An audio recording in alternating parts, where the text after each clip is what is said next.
This episode of Techno Buffalo is brought to you by Gamefly. What's up, everyone? Welcome back to the episode of Rumor Roundup. There's so many tech rumors each and every week. This is the show where we take all them rumors, smash them, and serve them up to you in one single video so you don't miss a thing. You can go to your friends and say, hey, I know what's coming. Do you? Up this week, we're going to talk about Apple. They've been filing trademarks like crazy. Supposedly, the next Nexus 7 specs have been leaked, and the HTC One of my favorite phones of the year, looks like it's poised to get both big and little brothers. And last, but definitely not least, a 20 megapixel Sony phone might be coming soon. This is Rumor Roundup. Let's go ahead and start rounding up.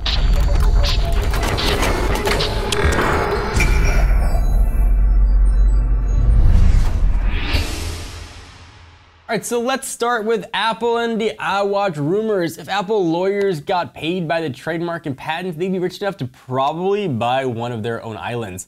So one day after Japan made Apple's trademark for iWatch public knowledge, 4 other countries have followed suit. The good folks at 9to5Mac first uncovered an application for a patent made in Mexico by Maria Teresa Ejure Teles, head of trademark departments at Orochi, Moroccan, and Linder SC on behalf of Apple. That was a mouthful. The iWatch trademarks were made into 2 categories, one for the hardware, the other for the software, and were filed on June 3rd. Their rivals, though, at Mac Rumors also uncovered trademark applications in both Taiwan and Turkey. Not long, a reader also uncovered application for an Apple patent in Colombia on June 4th, including Japan and Russia. This brings the number of countries with an iWatch trademark application to 6. Such a worldwide and well-coordinated effort can only mean it's just a matter of time before Apple officially acknowledges the iWatch. At least we're hoping anyway. So if you're patent trolls out there, just start patenting everything with an I in it. The dishwasher, the coffee machine, the and just be like, maybe Apple's gonna get into that. I am hoping that Apple's gonna have some crazy innovation. Right now, I don't see much of a need for a smartwatch, but a few years ago, I didn't see much of a need for a tablet either. So I'm fingers crossed that maybe Apple's got some of that juice left, and they are going to give us something delicious that we're all gonna wanna wear on our wrists. Supposedly, the next generation Nexus 7 specs have been leaked, which is kind of exciting. This story, though, can be a little bit dubious. It goes a little something like this. A user was logging into an ASUS support forum and asking about the next generation tablet.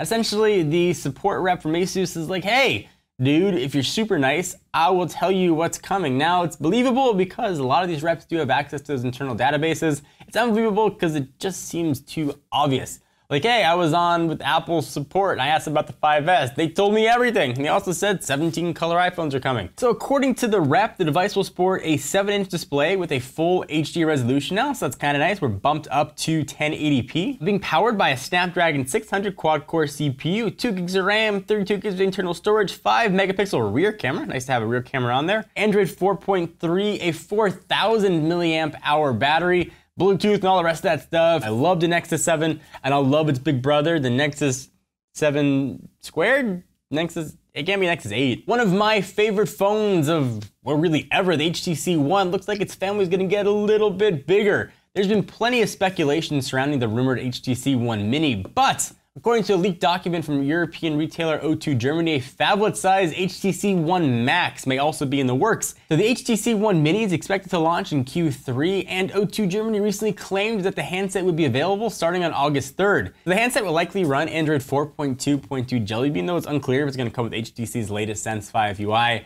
the flagship One's quad-core processor, or that funky IR blaster. One of the devices that I really want is a phablet version of the HTC One. It looks like the HTC One Max, previously leaked as the T6, supposedly is going to feature a 5.9-inch full HD display, a 2.3 GHz quad-core Snapdragon 800 processor, so that's 200 better than the 600, 2 gigs of RAM, 3,300 mAh battery, boom sound speakers, the ultra-pixel camera, and a stylus. It may also run Android Keyline Pi, suggesting its release date may still be very, very far off. According to O2 Germany, the HTC One Max will only come in silver, but there'll be a black and a red version probably a few months later. Supposedly a 20 megapixel Sony phone is coming. A rumor from earlier this year suggested Sony would introduce a CyberShot Xperia phone in the upcoming months, and a fresh leak is backing that claim up. In a series of renders acquired by GSM Arena, the images show off what looks to be your typical Xperia handset that we've seen over the past several months. Only, according to rumblings though, it's going to come with freaking 20 megapixel Zeiss camera along with a 5-inch full HD display. There's not really much to discern from the photos themselves, but information regarding device's internals, codenamed Honami. In addition to the massive camera and display size, the device will allegedly pack a 2.3 GHz Snapdragon 800 processor, 2 GB of RAMs, micro SD card slot, and a battery between 2700 and 3000 milliamp hours. The biggest news, obviously, is that it'll have a crazy high-end shooter that'll likely do battle with Nokia's upcoming EOS device. But Sony's Honami isn't expected to be announced until IFA in September, so we have to wait to see if that device is going to come. If it does, though, it'll be available through Japan's NTT Docomo, along with international version, which hopefully we will get. Let me take a minute to thank our friends and sponsors at GameFly. It's the largest online video game rental service and offers you personally, a choice from over 7,000 new and classic titles across all consoles and handhelds. With plans starting at just $15.95 a month, GameFly members can rent 1 to 4 games at a time and keep them for as long as they like.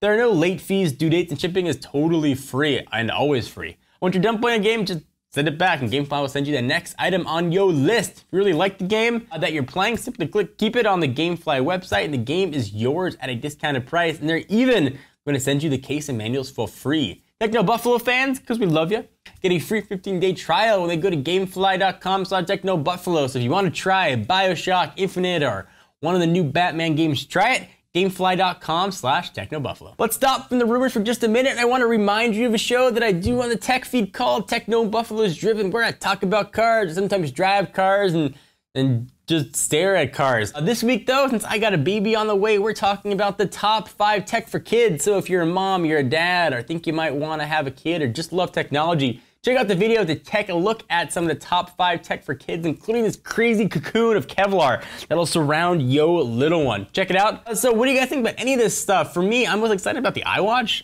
I love to see a new product that I didn't know I needed. And I'm hoping that we're going to see that very soon. Leave your comments down below. Please give the video a thumbs up. We most definitely appreciate it. I'm John Rettinger from Techno Buffalo. I'll see you next video.